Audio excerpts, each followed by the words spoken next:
देखिए, इस वीडियो में मैं आपको दुनियादारी के वो 18 काम बताऊंगा जिनमें एक समझदार इंसान को कभी भी गलती नहीं करना चाहिए। इस चीज को भी समझिए कि पूरी की पूरी दुनियादारी में कुल मिलाकर 18 काम ही ऐसे होते हैं जिनमें गलती हो सकती है, और अगर गलती हो जाए तो आप बेकार के पचड़ों में ही फंसे रहते हो और आपके दिमाग का सुकून खत्म हो जाता है। पर अगर आप इन 18 चीजों को सीख लें तो फिर आप पूरी दुनियादारी ही सीख जाएंगे, क्योंकि 19वीं चीज कुछ भी नहीं होती। सबसे पहली चीज होती है ऋणदानम। किसी को भी उधार देना या किसी से भी उधार लेना अगर सावधानी पूर्वक नहीं किया जाए तो इससे हमेशा क्लेश और विवाद ही होता है। पर इसमें कभी भी गलती नहीं हो, इसके लिए सही तरह से लिखा पढ़ी कर कम से कम 2 लोगों की गवाही के साथ, और जितने पैसे उधार दे रहे हैं या ले रहे हैं उसकी लगभग दोगुनी कीमत की चीज जमानत पर लेकर या देकर ही उधार लेना या देना चाहिए।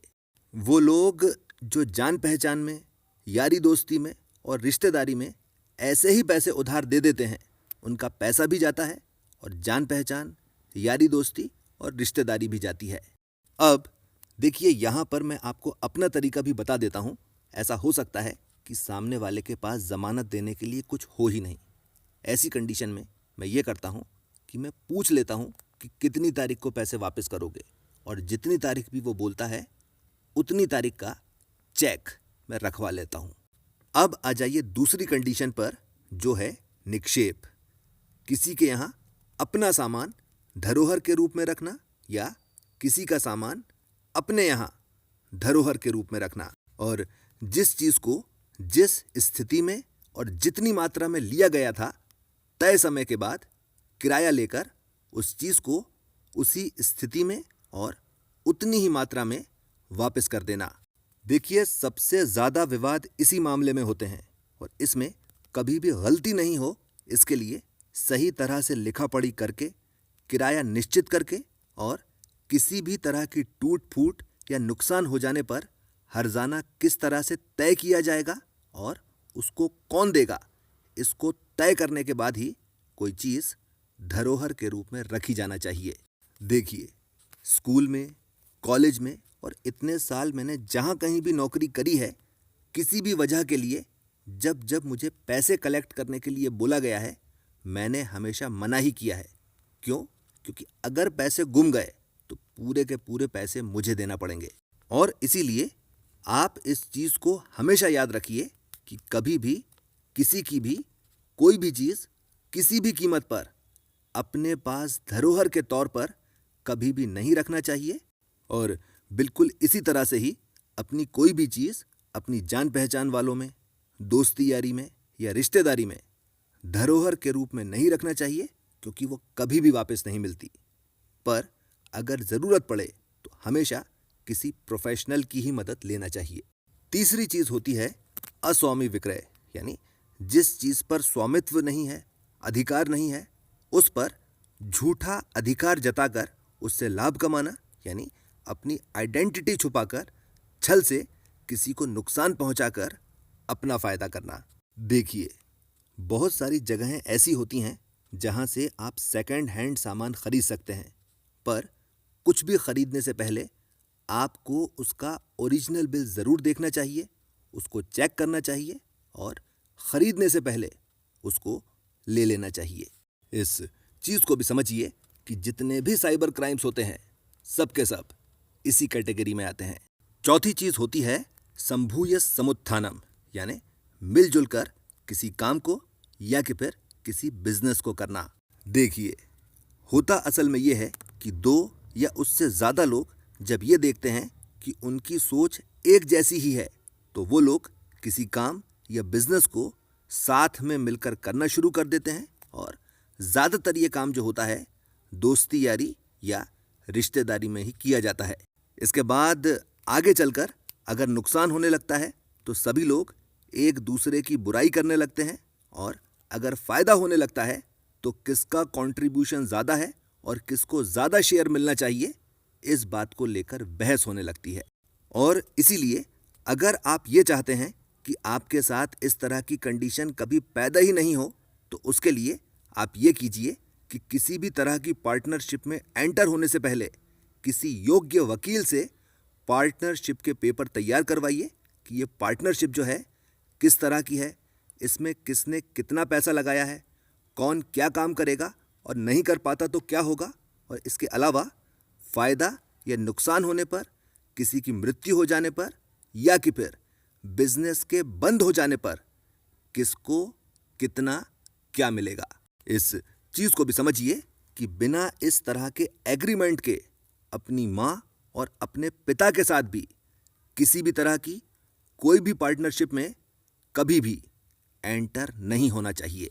5वीं कंडीशन होती है दत्तस्य अनपकर्म, यानी सामने वाले को आपने एक निश्चित काम को करने के लिए पैसे दिए और उसने उस काम को या तो पूरा नहीं किया या सही तरह से पूरा नहीं किया, और अब जब आप पैसे मांग रहे हो तो वो पैसे वापस नहीं कर रहा है। अगर कभी भी इस तरह की कंडीशन हो तो आप अपना पैसा लगभग गया हुआ ही मानकर चलिए, क्योंकि सामने वाला आपसे यही कहेगा कि भाई साहब आप कुछ और काम करवा लेना, पैसा तो मुझसे खर्च हो गया, या कि फिर भाई साहब मैं कर दूंगा, आप बिल्कुल भी चिंता मत कीजिए। अगर आप ये चाहते हैं कि आप इस तरह की परेशानी में कभी भी नहीं पड़ें, तो इसके लिए आप ये कीजिए कि आप काम और काम की कीमत को तय कीजिए, और जब तक कि वो काम पूरा और उसी क्वालिटी का नहीं हो जाता तब तक एक पैसा भी मत दीजिए। 6ठी कंडीशन होती है वेतनस्य अदानम। देखिए, किसी काम को तय कर कर उसे सही तरह से करने के लिए हर महीने जो पैसा दिया जाता है उसे वेतन कहते हैं। अगर तय किया हुआ काम सही तरह से नहीं हुआ है या पूरा नहीं हुआ है और काम करने वाला पूरा वेतन मांग रहा है, या कि फिर काम सही तरह से किया गया है और पूरा किया गया है और मालिक जो है ये पूरा वेतन नहीं दे रहा है, तो हमेशा विवाद होता है। देखिए, मैंने अपनी ज़िंदगी के बहुत बड़े हिस्से में हायरिंग एंड फायरिंग करी है, और उसी से जहाँ तक संभव हो काम हमेशा फ्रीलांसर से और ठेके पर करवाना चाहिए, और अगर किसी को नौकरी पर रखना ही हो तो उसे हमेशा डेली वेजेस के हिसाब से या कि फिर कमीशन बेसिस पर ही रखना चाहिए, नहीं तो नहीं रखना चाहिए। इसके अलावा 3 चीज़ें और बताता हूँ, इसको बहुत ध्यान से सुनिए। देखिए, जो भी आपके यहाँ काम करता है आप अपने पैसों से उसका मेडिक्लेम इंश्योरेंस करवा दीजिए, ताकि बीमारी में चोट लगने पर उसका इलाज सही तरह से हो सके। इस चीज़ को ज़रा समझ भी लीजिए। मान लेते हैं आपके यहाँ जो काम करता है उसके परिवार में कोई अस्पताल में भर्ती है और इलाज के लिए उसे पैसों की ज़रूरत है। क्योंकि वो आपके लिए काम करता है, वो आपसे ही पैसे मांगेगा।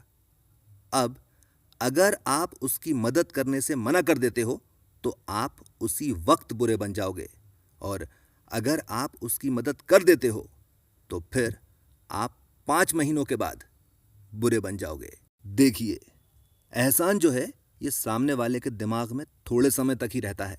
उसके बाद जैसे जैसे कंडीशंस ठीक होती जाती हैं वैसे वैसे सामने वाले को ऐसा लगने लगता है कि आपने जो एहसान किया था वो असल में आपका फर्ज था। दूसरी चीज़, चाहे कैसी भी परिस्थिति क्यों ना हो, कभी भी 1 महीने से ज़्यादा का वेतन एडवांस के तौर पर कभी भी नहीं देना चाहिए। और तीसरी और आखिरी चीज़, हर साल लीस्ट परफॉर्मिंग बॉटम के 10% लोगों को नौकरी से निकाल देना चाहिए। देखिए, अगर आपके पिता कोई बिजनेसमैन है यानी जॉब प्रोवाइडर हैं जिनका 20 साल से ऊपर का अनुभव है, तो उनसे जाकर पूछ लीजिए कि ये 5 पॉइंट बोले हैं इन्होंने और इनमें से कोई एक अक्षर भी गलत है क्या। ये हो गई जॉब प्रोवाइडर वाली बात। अगर आप कहीं पर नौकरी करते हैं तो एक वीडियो है वैश्या जैसे गुणी बने, आप उसको ज़रूर देखिए। 7वां विवाद होता है संविदा व्यतिक्रम। सामने वाले ने किसी चीज़ की गारंटी या वारंटी दी और फिर उसको पूरा नहीं किया। देखिए, जब भी आप किसी सामान को खरीदते हैं तो उसके साथ बहुत सारे कागज़ आते हैं जिनमें बहुत बारीक अक्षरों में बहुत कुछ लिखा हुआ होता है। और वो चीज़ जो है उसे बारीक अक्षरों में असल में इसलिए लिखा जाता है ताकि आप उसको बहुत बारीकी से पढ़ें। आप उसको बहुत बारीकी से पढ़िए, समझने की कोशिश कीजिए और नहीं समझ में आ रहा है तो उसी से पूछिए कि आप इसमें क्या क्या कवर करोगे और क्या क्या नहीं। इस चीज़ को भी समझिए कि कोई भी सामान हो हमेशा उसके अधिकृत विक्रेता से ही लेना चाहिए और अगर थोड़े बहुत ज़्यादा पैसे देकर गारंटी या वारंटी मिल रही हो तो उसको ले लेना चाहिए। इस चीज़ को हमेशा याद रखिए कि वो लोग जो हमेशा थोड़े से पैसे बचाने की कोशिश करते रहते हैं उनके बहुत सारे पैसे बेकार में ही खर्च होते रहते हैं। 8वां विवाद होता है क्रय विक्रय अनुशय। किसी चीज़ को खरीदकर अगर ग्राहक के मन में पश्चाताप हो तो निश्चित समय के अंदर अंदर उस चीज़ को उसी स्थिति में वापस करके पैसे वापस ले लेना ये ग्राहक का अधिकार होता है। देखिए, थोड़े समय पहले तक इन सब चीज़ों में बड़ी दिक्कत हुआ करती थी कि आप कोई सामान खरीद कर लाए, आपको वो जमा नहीं, आप वापस करने गए और दुकानदार ने लिखा हुआ दिखा दिया कि बिका हुआ माल ना तो वापस होगा ना ही बदला जाएगा। अगर ऐसा हो तो आप उसको सीधे सीधे बता दीजिए कि बिका हुआ माल वापस भी होगा और बदला भी जाएगा और कोई भी व्यापारी उससे इनकार नहीं कर सकता, क्योंकि अगर इनकार करता है तो उपभोक्ता संरक्षण अधिनियम 1986 की धारा 14 के तहत कानूनी कार्रवाई का प्रावधान है। देखिए, होता असल में यह है कि ज़्यादातर लोग ये वाला टैक्स और वो वाला टैक्स बचाने के चक्कर में पक्का बिल नहीं लेते, पर जब भी आप किसी चीज़ को खरीदें आप उसका पक्का बिल ज़रूर लीजिए और एक फाइल में सभी चीज़ों का बिल और उनकी गारंटी या वारंटी के पेपर्स उसी में लगाते चले जाइए। 9वां विवाद होता है स्वामी पालयोह विवाद और इसमें जानवर की देखभाल करने वाला और जानवर का मालिक, इसमें किसी भी प्रकार के व्यतिक्रम से विवाद होता है। देखिए, जानवर को जिस स्थिति में जिस काम के लिए लिया जा रहा है जानवर से वही काम करवाकर उसे उसी स्थिति में उसके मालिक को उचित किराया देकर वापस कर दिया जाना चाहिए और जितने समय तक जानवर जिसके अधिकार में रहता है जानवर से संबंधित सभी जिम्मेदारियां उसी की मानी जाती हैं। देखिए, जानवरों से संबंधित किसी भी काम को शुरू करने से पहले सारे ज़रूरी डॉक्यूमेंट्स, सारी परमिशंस और सारे पैरामीटर्स किसी योग्य वकील और योग्य पशु चिकित्सक से चेक करवा लेना चाहिए और सब कुछ ओके होने के बाद ही जानवर की किसी भी जिम्मेदारी को अपने हाथ में लेना चाहिए। 10वां होता है सीमा संबंधी विवाद और इसमें असल में ये देखा जाता है कि हमारी संपत्ति कहाँ से कहाँ तक की है और सामने वाले की संपत्ति कहाँ से कहाँ तक की है और हम अपनी संपत्ति के अंदर क्या क्या कर सकते हैं और क्या क्या नहीं कर सकते। अगर ये चीज़ निश्चित नहीं होती तो हमेशा विवाद की स्थिति बनती है। इस तरह के विवाद 2 या 2 से अधिक लोगों से लेकर 2 या 2 से अधिक देशों के बीच तक में हो सकते हैं। जब भी इस तरह का विवाद हो कभी भी अपने दिमाग का इस्तेमाल नहीं करना चाहिए, हमेशा कोर्ट की मदद लेना चाहिए। इसके अलावा किसी भी प्रकार की अचल संपत्ति को खरीदने के लिए हमेशा बैंक से लोन लेना चाहिए, क्योंकि बैंक जो होता है सारी की सारी चीज़ें चेक करवा लेता है। आप लोन ले लीजिए, चाहे अगले महीने पूरा चुका दीजिए। 11वां होता है वाक पारुष्य। सामने वाले से उसके लिए या उसके प्रिय या सम्मानित लोगों के लिए इस प्रकार के दुष्ट और कठोर वचन कहना जिससे उसकी भावनाएं आहत होती हों। देखिए, अगर कोई आपके बारे में, आपके किसी प्रिय के बारे में या कि फिर आपके किसी सम्मानित व्यक्ति के बारे में कोई अपशब्द कहता है या गलत बात कहता है तो कभी भी उसे पलट कर जवाब मत दीजिए। आप जाकर थाने में रिपोर्ट लगा दीजिए और जब 2-4 चक्कर पुलिस वाले उसके घर के लगा देंगे और जब वो खुद 2-4 चक्कर कोर्ट के लगा लेगा तो अपने आप ही तमीज़ से बात करना सीख जाएगा। अब आ जाइए 12वीं चीज़ पर, जो है दंड पारुष्य। दुष्टतापूर्वक सामने वाले के शरीर को या उसकी संपत्ति को नुकसान या चोट पहुंचाना। देखिए, अगर कोई आपको नुकसान पहुंचाने की या देख लेने की धमकी देता है, बुली करता है या कि फिर आपको मारता पीटता है, डराता है या धमकाता है, तो आप अपने आप को केवल बचाने की कोशिश कीजिए और उस जगह से हट जाइए। उसके बाद आप जाकर थाने में रिपोर्ट दर्ज करवाइए और न्यायालय की शरण लीजिए। 2-4 बार जब पुलिस सामने वाले के घर पर जाएगी और जब वो खुद 8-10 चक्कर कोर्ट के लगा लेगा, सारी हेकड़ी निकल जाएगी। 13वीं चीज होती है स्तेयम, यानी अपना सामान चोरी हो जाना या कि फिर किसी दूसरे के द्वारा आपके ऊपर चोरी का आरोप लगाया जाना। देखिए, आपके पास जो कुछ भी सामान है, आपको उसको बहुत संभाल कर रखना चाहिए और उसकी रक्षा का इंतजाम इस तरह से करना चाहिए ताकि सामने वाला चाह कर भी उसको चुरा नहीं सके। और इसके लिए जो कुछ भी थोड़ी बहुत चीज़ें हैं, आपको उनका बहुत ध्यान रखना चाहिए।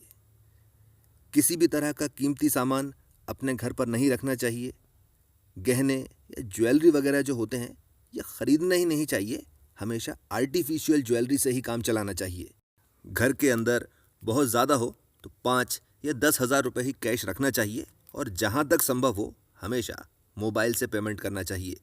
अगर घर में कंप्यूटर है तो उसमें डीप फ्रीज होना चाहिए और किसी भी प्रकार का कोई भी पासवर्ड ऑटो फिल पर नहीं होना चाहिए। और आखिरी और सबसे ज़्यादा ज़रूरी चीज़, ऐसी सभी चीज़ें जो बार बार घर के अंदर बाहर होती रहती हैं, जिसकी वजह से उनके चोरी हो जाने के या गुम हो जाने के चांसेस बहुत ज़्यादा बढ़ जाते हैं, उन सभी चीज़ों का इंश्योरेंस होना चाहिए। ये हो गए चोरी से बचने के तरीके। इस बात का ख़ास तौर पर ध्यान रखिए कि आप किसी भी तरह से किसी भी तरह की कोई भी चोरी कभी भी नहीं करें। यानी किसी भी तरह से सामान में मिलावट करना या पूरा बोलकर थोड़ा सा कम दे देना या कि फिर टैक्स की चोरी करना, ये सारी चीज़ें चोरी की श्रेणी में ही आती हैं। 14वीं चीज़ होती है साहस, और इसमें किसी को लूटना, किसी के यहाँ डाका डालना, किसी की हत्या करना या बलात्कार जैसे कार्य शामिल हैं। अब देखिए, सबसे पहले तो आप 2 चीज़ें समझिए।